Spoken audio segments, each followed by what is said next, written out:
Last year we had a look at the Huntsman base version without the Elite or anything else, and this year we are back again with the Huntsman TE. TE here stands for Tournament Edition and it is 10 kilos, and Razer did a few more changes as well. So in today's review video, we're going to take a look at the brand new Huntsman TE.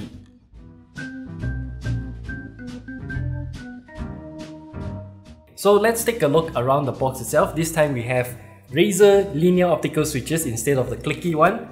So that's something new to us, and let's just unbox it and see what's inside. For gamers, by gamers. And opening up, we can see that you have this envelope with all the welcome messages and whatnot, user manual, and here's the keyboard itself. So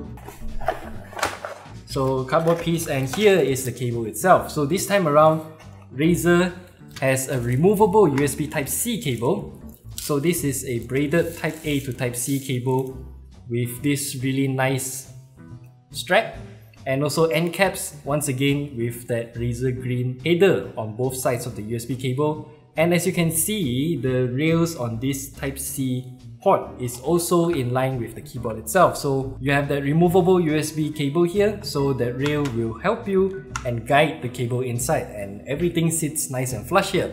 So taking a look at the keyboard itself, this time around Razer opted for a plastic back and an aluminium front plate here. So it feels very hollow and very lightweight compared to most of the keyboards out there in the market. And looking at the back here, you also have this really fancy design. There's a lot of Razer for gamers by gamers behind. And for the kickstand here, you can see that there are 4 big rubber pads, and all these kickstands, you have 2 levels of kickstand.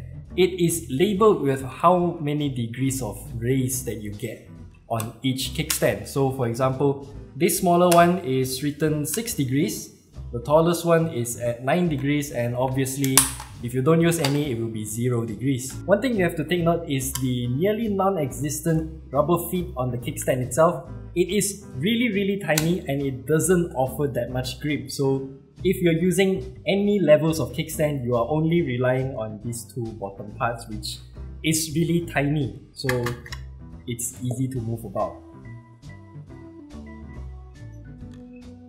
So this keyboard has been in our office for quite some time, and of course my other 2 colleagues have been using it for a while. So I would like to ask them how they feel about this brand new Huntsman TE with Razer's Linear Optical Switch. First things first, I want to ask you, what do you think about the brand new Razer Linear Optical Switch?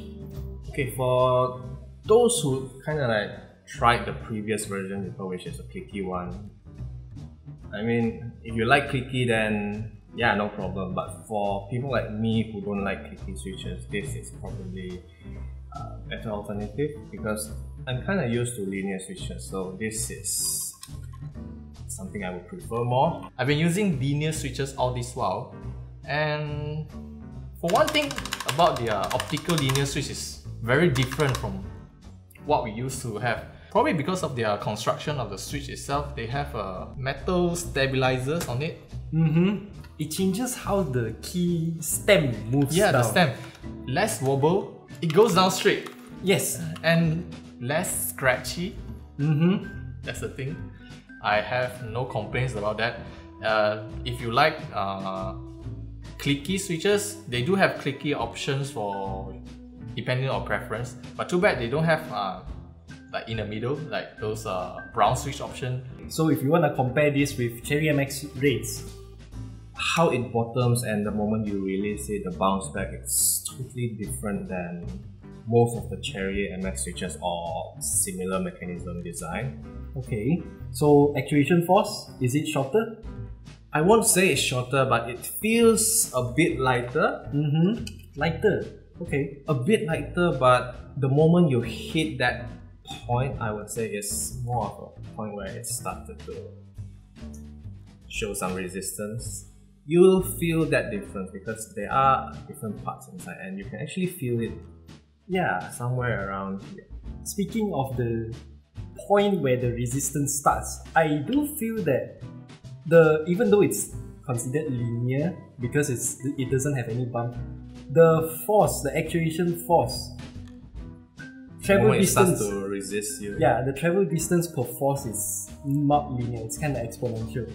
Yeah, at one point, yes, but it actually helps in some way for people who tap really fast, like pro Tetris player.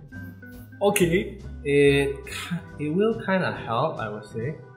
Yeah. Because if you want to tap fast, the bounce back will actually help the key to kind of like get back to the position where you can trigger it immediately. What do you feel when you type on this keyboard? The first impression when I type on it, of course, is the emptiness, the hollowness of this keyboard. I can't really blame Razer on this part because their decision to go for lightweight material, plastic, back, and then aluminium plates on this. All of this contributes to the rather empty typing experience we have over here.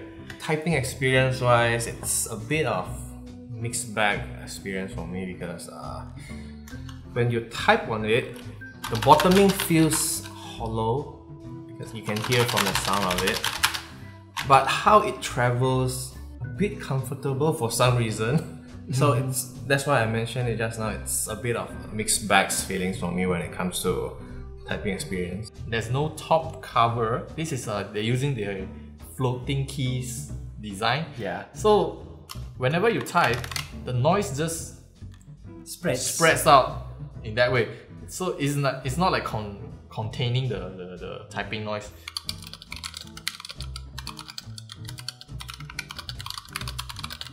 In my personal opinion, it's hollowish, the sound, but I don't hate the typing experience. And it's aluminum, but it's not like what we have on standard design, like those chocolate bar, you know. So for chocolate bar, you actually have, by chocolate bar I mean the design, not the actual chocolate bar. For those kind of design, you have a top frame and PCB inside where your switches is mounted on a metal plate. So that actually affects how the key bottoms, the feels of it, the sound, and of course the sound. But for this one, because you don't really have that mid plate, not sure what you call it, I'll call it a mid plate. This thing is just a plate on the top. So the moment you hit on it, you can actually feel that hollowness because of that empty spaces in between. So I think the keycap also contributes to that noise. So what do you feel about the keycap? Okay, speaking of the keycap, this time they have the first ever double shot PBT keycaps found on the Razer keyboard. According to Razer, they are using PBT double shot keycaps. It is PBT, but for some reason, after like what, heavy usage, I would say, very rapid tapping on a board, I actually noticed that the part that I tap a lot start to become shiny. It feels rather lightweight, lighter, less durable kind of feeling to it. So that's not something I would expect from PBT keycaps, but who knows? At least it is PBT and way better compared to their older ABS because the previous their keycap construction is basically translucent plastic with a layer of black paint on it, and then they use a laser to etch out the legend. So in a way, when the legend is etched out by using lasers, that means your fingers Can also etch it. You can also etch it. Let's say you game it.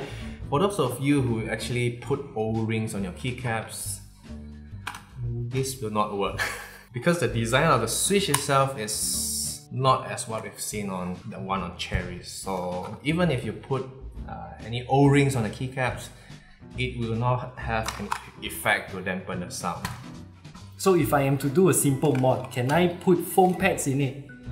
That will be a bit challenging. Also not advisable, it will void your warranty.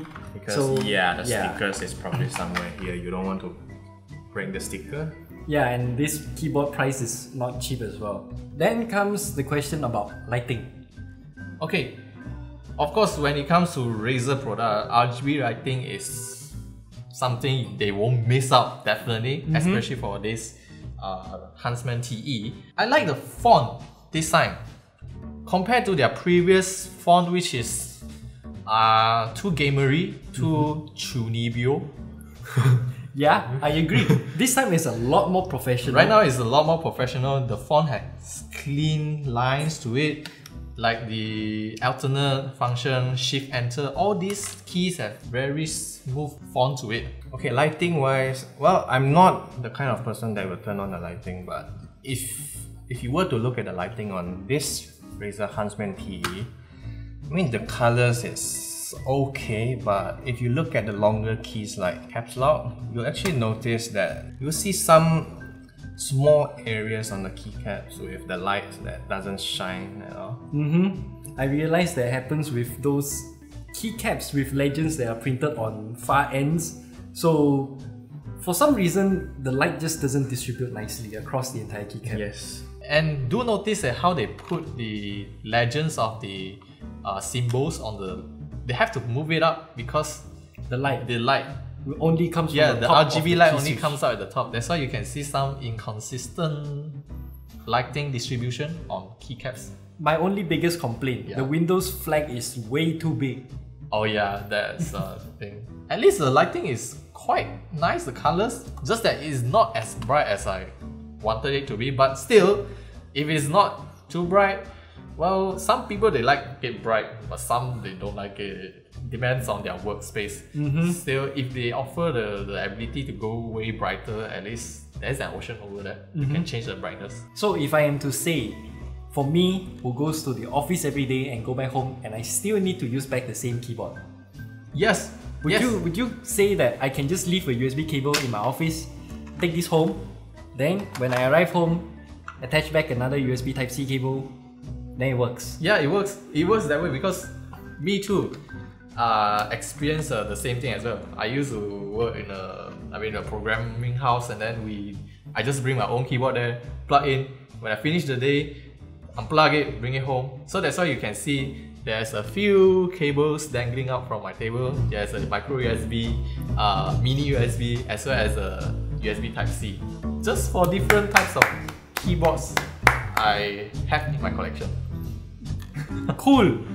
I mean, if you carry keyboards around, keyboard warriors, it's very lightweight.